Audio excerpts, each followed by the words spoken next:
lang.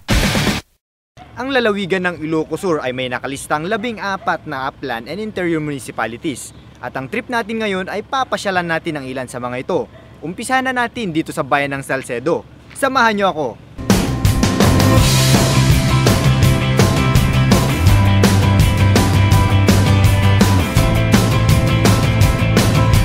Ang bayan ng Salcedo ay nabibilang sa interior towns dito sa probinsya ng Ilocos Sur. Ito ay ika-4 na klaseng munisipalidad na binubuo ng 21 barangay na may 10,704 na populasyon ayon sa pinakahuling census. Ang pangunahing hanap buhay ng mga taga-Salcedo ay pagsasaka. Dito sa harap ng munisipyo ng Salcedo matatagpuan ang historical park. Makikita dito ang rebulto ni General Gregorio del Pilar dahil dito sa lugar na ito namahinga ang general kasama ang ilan sa kanyang sundalo patungo sa Tirad Pass na doon siya ay napaslang. Nakasaad sa rebultong ito na si General Gregorio del Pilar ang pinakabatang general sa Philippine Revolution. Siya ay namatay sa edad na 24 lamang noong December 2, 1899 at saka lamang nakilala ang kanyang bangkay noong April 6, 1930 dahil sa kanyang gintong ngipin. Ang pangunahing prutas na makikita dito sa bayan ng Salcedo ay rambutan, kaya hindi nakapagtatakang tawag dito ay Rambutan Capital of the North. Kaya maraming mga nagkalat na rambutan farm sa bayang ito.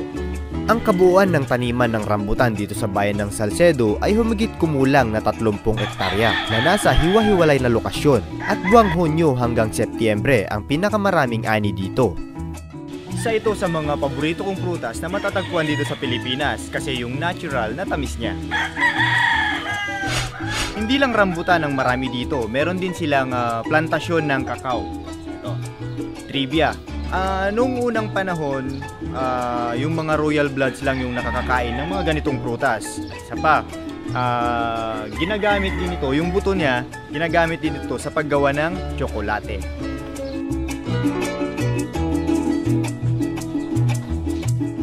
Kakao ang OTOP o One Town One product ng Salcedo at isa sa produkto nila na gawa sa kakao ay ang Cacao Tableya.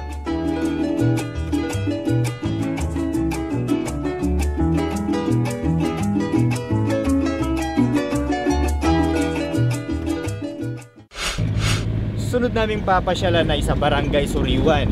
Doon yung barangay na gumagawa ng banana wine.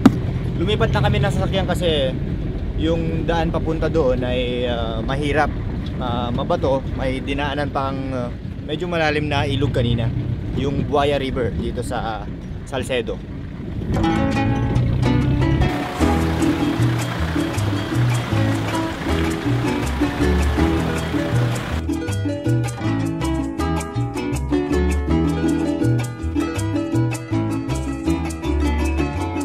Iba't ibang bayan ang gumagawa ng iba't ibang klaseng wines dito sa Ilocos at dito sa bayan ng Salcedo, banana wine.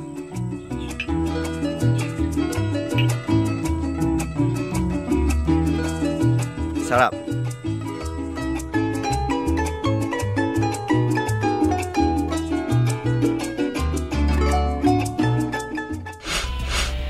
Sa pagbabalik ng trip lang, pasyalan natin ang isa sa 3 pinagmamalaking waterfalls dito pa rin sa bayan ng Salcedo.